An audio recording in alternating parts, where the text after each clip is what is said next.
अब आप श्री रामचरितमानस की कथा के प्रेमी हैं और कथा आप सुन रहे हैं दोहा नंबर 12 से दोहा नंबर 13 तक चौपाई दोहा अर्थ समय सुनेंगे सच्चे मन से और मन लगा करके, जिससे कि श्री राम जी की असीम अनुकंपा आप सभी पर बनी रहे। शारद शेष महेश विधि आगम निगम पुराण, नेत नेत कहे जासु गुण करई निरंतर गान। सरस्वती जी, शेष जी, शिव जी, ब्रह्मा जी, शास्त्र वेद और पुराण ये सब नेति नेति कहकर पार नहीं पाकर ऐसा नहीं कहते हुए सदा जिनका गुणगान किया करते हैं।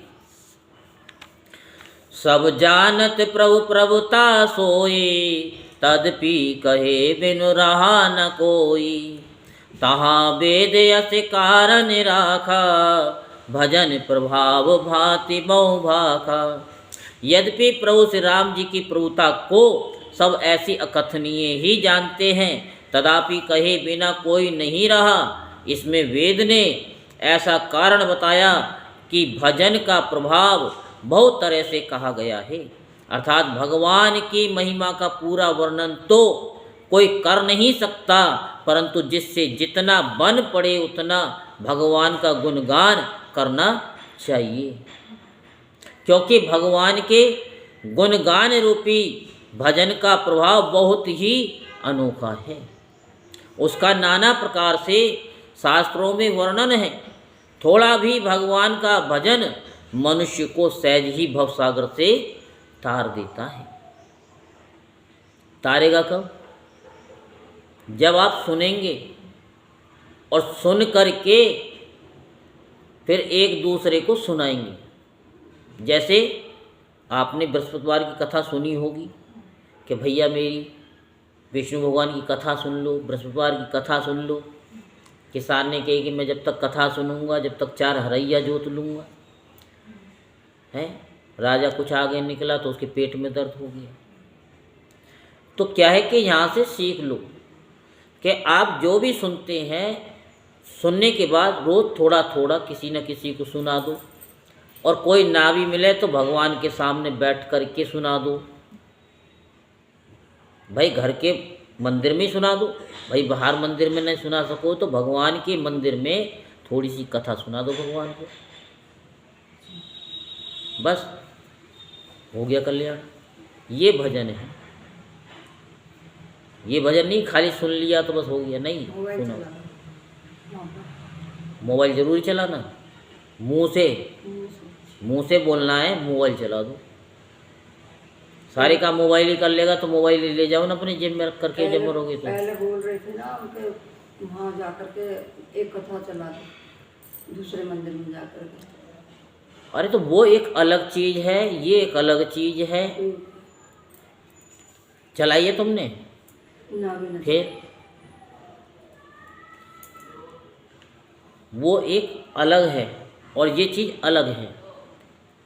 वो तो आप दूसरे को सुना रहे हो भगवान के मंदिर में जा कर के, लेकिन जहाँ सुनने के बाद में फिर आप सुनाओ। फिर आगे से हम क्या करेंगे पता है?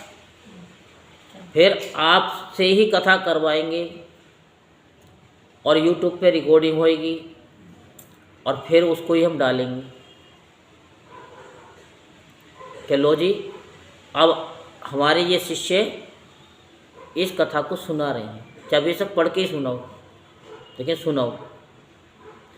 अब हमने बीच में 2 शब्द बोले हैं तो ऐसे ही बीच बीच में आपको 2 शब्द भी बोलने हैं। जो भगवान की कृपा होगी तार बनेगा, आप खुद बोलोगे। ये भजन है। एक अनिह रूप अनामा, अज सच्चिदानंद परधामा।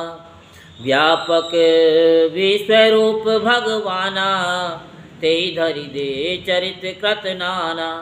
जो परमेश्वर एक है, जिनके कोई इच्छा नहीं है, जिनका कोई रूप और नाम नहीं है, जो अजन्मा सच्चिदानंद और परम धाम है, और जो सब में व्यापक एवं विश्व रूप है, उन्हीं भगवान ने दिव्य शरीर धारण करके नाना प्रकार की लीला की है।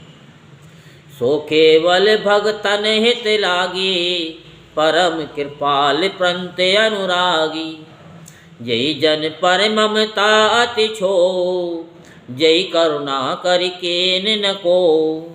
वह लीला केवल भक्तों के लिए ही है, क्योंकि भगवान परम कृपालु हैं और शरणागत के बड़े प्रेमी हैं। जिनकी भक्तों पर बड़ी ममता और कृपा है, जिन्होंने एक बार जिस पर कृपा कर दी उस पर फिर कभी क्रोध नहीं किया।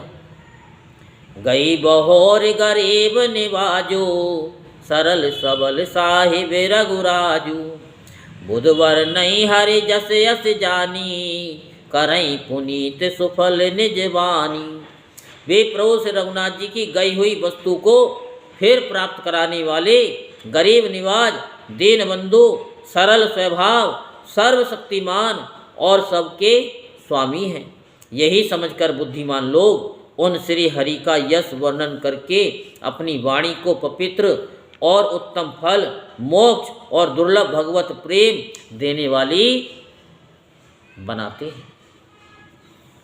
तही बल में रघुपति गुण गाथा, कही हूँ नाई राम पद माथा।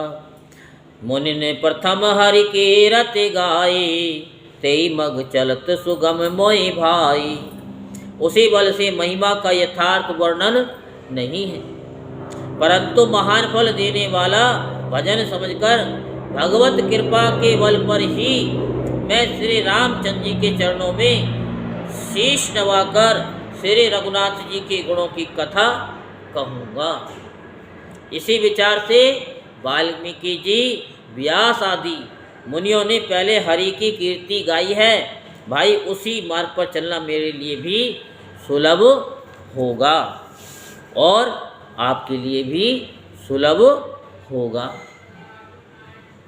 अति अपार जे सरितवर, जो नृप से तु कराई। चढ़ी पिपीलिका परम लघु, बिनु श्रम पारई जाई। जो अत्यंत बड़ी श्रेष्ठ नदियां हैं, आपने देखा होगा नदियों पे, कभी हरिद्वार गए हो तो वहाँ क्या देखा कि पुल बंधा देते हैं तो लोग आराम से चले जाते हैं और एक चींटी भी आराम से पार कर लेती है। तो जो अत्यंत बड़ी नदियां हैं, यदि राजा उन पर पुल बंधा देता है तो अत्यंत छोटी चींटियां भी उन पर चढ़कर बिना ही परिश्रम के पार चली जाती हैं।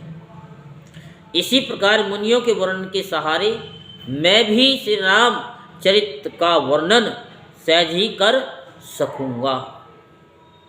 आई होप कि आपको ये कथा अच्छी लगी हो, तो लाइक और कमेंट बॉक्स में जय श्री राम लिखना कभी ना भूलेंगे और चैनल को सब्सक्राइब करेंगे और शेयर करना भी नहीं भूलेंगे।